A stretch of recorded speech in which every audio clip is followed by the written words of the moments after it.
Hi, I'm Steve Laidlaw, founder and CEO of Stelor. Today we're taking a look at the asset section, your complete component list covering every major common area asset your association is responsible for.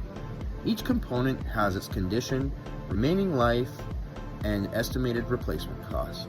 It's the foundation of long-term financial planning and the data behind every funding model in the portal. The list is fully sortable and filterable. Sort by condition, remaining life, cost, or component type to quickly surface what's coming due. Click into any component to open its detail card. You'll see material, quantity, year installed, and the full reserve study history.